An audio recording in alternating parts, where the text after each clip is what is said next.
Bonjour les amis, pour finir cette mini-série sur la structure de l'évangile de Marc, je vous dirai aujourd'hui quelques mots sur sa finale. Savez-vous que la fin de l'évangile de Marc a été qualifiée du plus grand des mystères? Bon, c'est peut-être un peu beaucoup, mais quand même. Les manuscrits qui nous ont transmis cet évangile offrent 5 alternatives. Alors, où placer le point final de l'évangile de Marc? Je vous fais voir ça juste après le générique.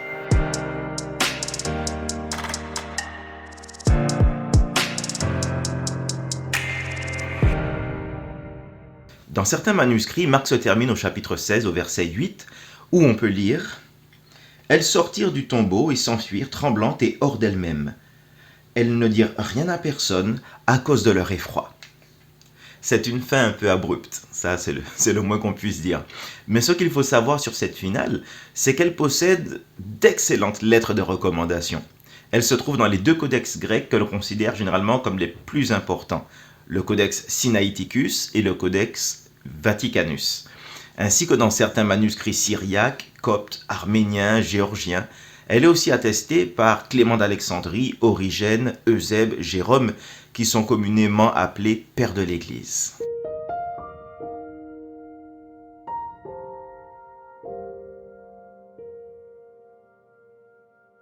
La fin la plus connue de Marc est certainement la finale longue. C'est elle qui est entre crochets dans nos Bibles. Je vais vous la lire. Jésus ressuscité le matin du premier jour de la semaine apparut d'abord à Marie-Madeleine, de laquelle il avait chassé 7 démons. Elle alla emporter la nouvelle à ceux qui avaient été avec lui et qui menaient deuil et pleuraient. Quand ils entendirent qu'il vivait et qu'elle l'avait vu, ils ne la crurent pas. Après cela, il se montra sous une autre forme à 2 d'entre eux qui étaient en chemin et se rendaient à la campagne. Ils revinrent eux aussi l'annoncer aux autres, qui ne les crurent pas non plus. Enfin, il se montra aux 11 pendant qu'ils étaient à table, et il leur reprocha leur incrédulité et la dureté de leur cœur, parce qu'ils n'avaient pas cru ce qu'il avait vu ressusciter. Puis il leur dit, « Allez dans le monde entier, prêchez la bonne nouvelle à toute la création.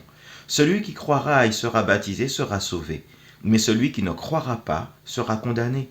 Voici les signes qui accompagneront ceux qui auront cru. En mon nom, ils chasseront les démons. Ils parleront de nouvelles langues, ils saisiront des serpents. S'ils boivent quelque breuvage mortel, il ne leur sera fait aucun mal. Ils imposeront les mains aux malades, et ceux-ci seront guéris. » Le Seigneur, après leur avoir parlé, fut enlevé au ciel, et il s'assit à la droite de Dieu. Et ils s'en allèrent prêcher partout. Le Seigneur travaillait avec eux et confirmait la parole par les signes qui l'accompagnaient. Vous voyez, cette fin rapporte plusieurs apparitions de Jésus après sa résurrection. Elle rapporte l'ordre de mission donné aux disciples et également l'ascension de Jésus. Les manuscrits qui appuient cette finale sont trop nombreux pour être énumérés dans cette capsule. Les premières attestations datent de la seconde moitié du IIe siècle. Seconde moitié du IIe siècle. Alors, si les premières attestations sont de la seconde moitié, on peut supposer que la finale longue elle-même date de la première moitié du IIe siècle, puisqu'il faut suffisamment de temps entre la rédaction et les premières attestations. Suffisamment, mais pas trop de temps. La fin longue possède de nombreux témoins manuscrits, comme je vous l'ai dit, mais un certain nombre d'entre eux ont des astérisques ou d'autres marques qui indiquent que les copistes pensaient que la fin longue n'était pas l'original. D'ailleurs, l'évaluation de cette finale aboutit à un verdict quasi unanime. Elle n'est pas originale. Mais sur quoi ce verdict se base-t-il? Alors, premièrement, si le nombre de manuscrits contenant cette fin est impressionnant, la qualité des manuscrits qui en sont dépourvus, Codex Sinaiticus, Codex Vaticanus, même le Codex Bobiensis, est un élément très important à considérer. Deuxièmement, il est peu probable qu'un copiste omette la fin longue, si elle faisait partie de l'évangile de Marc à l'origine. Il est beaucoup plus probable qu'un scribe l'ait ajoutée après le verset 8, parce qu'il estimait peut-être que la fin était trop abrupte pour constituer une finale à l'évangile de Marc, qui a commencé de façon si magistrale. C'est le commencement de Jésus-Christ, Fils de Dieu. Troisièmement, l'absence de référence à la finale longue chez les premiers pères de l'Église, Clément d'Alexandrie, Origène, Tertullien, Cyprien, Cyril de Jérusalem et d'autres encore, indique qu'ils ne connaissaient apparemment pas cette finale. Quatrièmement, le vocabulaire qui est utilisé dans les versets que je vous ai lus là Le vocabulaire n'est pas celui de Marc. La fin, pas tout le vocabulaire évidemment, mais il y a un certain nombre de mots qui n'appartiennent pas à Marc. C'est pas son vocabulaire. Dans la fin longue, il y a 18 termes qui ne se retrouvent nulle part ailleurs dans l'évangile de Marc. Et le style grec lui-même est différent du style que nous trouvons dans Marc chapitre 1 verset 1 à Marc chapitre 16 verset 8, c'est-à-dire dans tout l'évangile. Il faut tout de même noter que rien dans la fin longue ne s'oppose à ce qui est dit dans l'ensemble du Nouveau Testament. Il n'y a pas de contradiction, il n'y a pas de problème doctrinal. Elle semble au contraire avoir rassemblé plusieurs éléments des évangiles, plusieurs éléments du Nouveau Testament pour offrir une finale certainement jugée plus appropriée.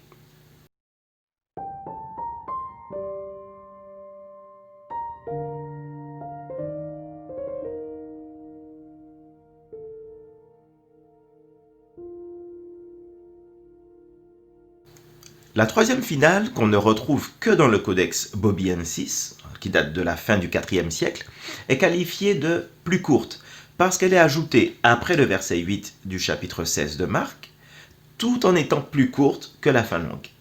Et voici le contenu de cette fin plus courte. Elles racontèrent, donc le elles en question, ce sont les femmes qui sont allées au tombeau et qui ont constaté que le tombeau était vide. Donc elles racontèrent brièvement à Pierre et à ses compagnons ce qui leur avait été annoncé. Ensuite, Jésus lui-même fit porter par eux, d'est en ouest, la proclamation sacrée et impérissable du salut éternel.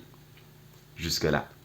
Alors, il n'y a aucun doute sur le fait qu'il ne s'agit pas d'une finale originale. Premièrement, son attestation est tardive. Deuxièmement, quand on dit l'attestation est tardive, c'est-à-dire que les premiers témoins écrits de cette lecture-là, de ce texte-là, ce sont des témoins tardifs. Ils sont assez éloignés de la rédaction de l'évangile lui-même. Donc premièrement, son attestation est très tardive. Deuxièmement, le vocabulaire et le style ne sont pas ceux de Marc. 9 des 34 mots de cette fin ne se trouvent nulle part ailleurs dans l'évangile de Marc. Et puis même l'expression la proclamation sacrée et impérissable du salut éternel reflète une date ultérieure à la rédaction de Marc. Et puis j'ajouterai que ni la qualité ni le nombre de témoins ne plaident en faveur de cette finale.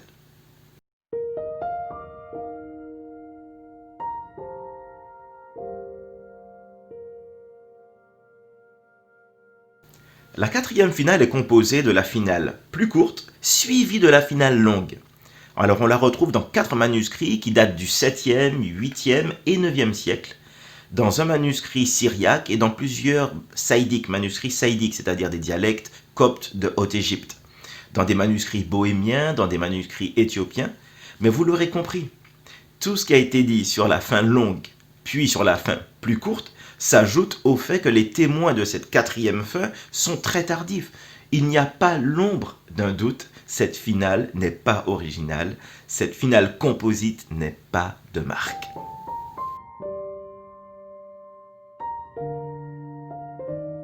La cinquième et dernière finale est composée de la finale longue, augmentée entre les versets 14 et 15, c'est-à-dire juste après les reproches de Jésus quant à l'incrédulité des disciples.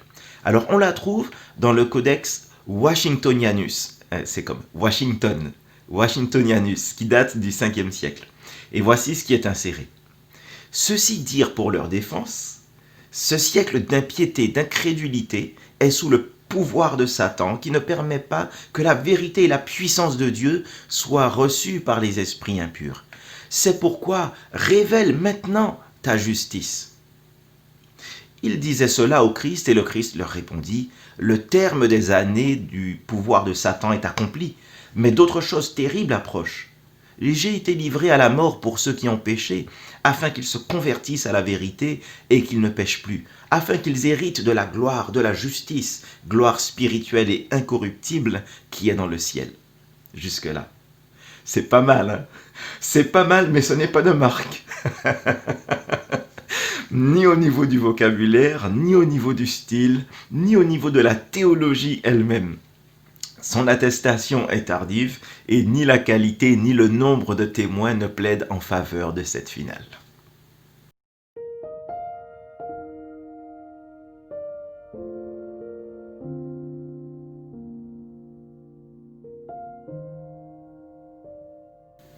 Les seules finales que nous possédons finalement pour Marc et qui méritent d'être prises en considération sont donc la finale qui s'arrête au verset 8 et la finale longue, c'est-à-dire chapitre 16, versets 9 à 20.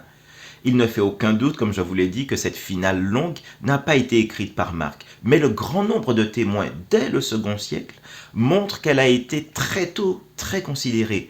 Il est donc raisonnable de la faire figurer dans nos Bibles, tout en indiquant par des crochets qu'elle n'est pas la finale originale. C'est pourquoi lorsque vous lisez ces versets dans votre Bible, vous constatez qu'ils sont mis entre crochets. Il y a une indication là. Et il ne faut pas simplement ignorer cette indication.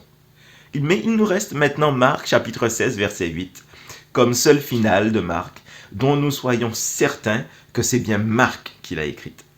C'est la fin la plus ancienne que nous possédons. Mais est-ce la fin originale et prévue par Marc ?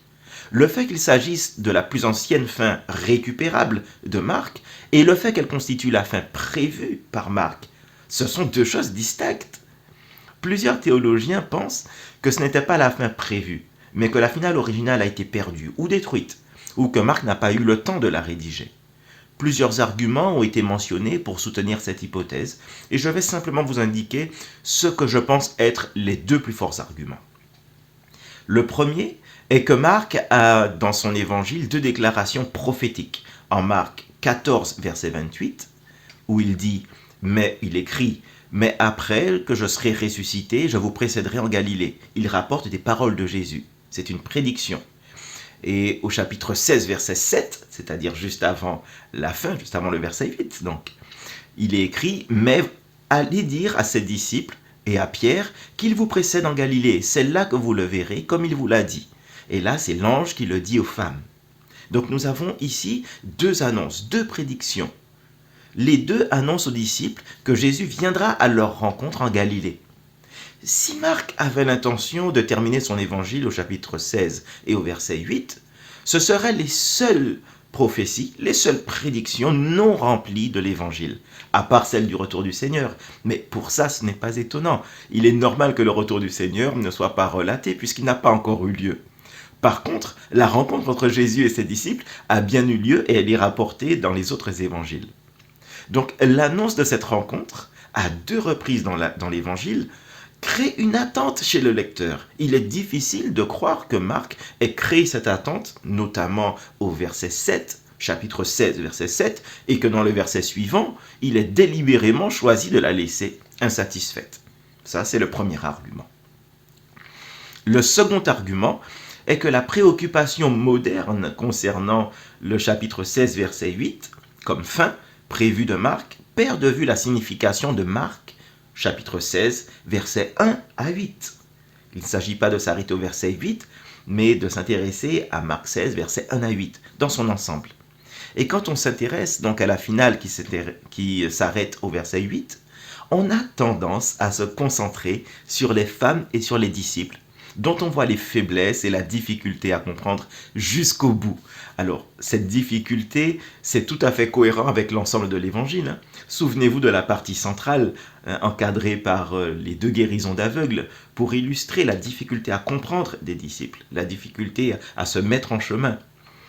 Mais les versets du chapitre 16, versets 1 à 8, ne concernent pas d'abord les femmes ou les disciples, mais Jésus-Christ, le Fils de Dieu, qui est le personnage suprême, qui est le point central de tout l'évangile.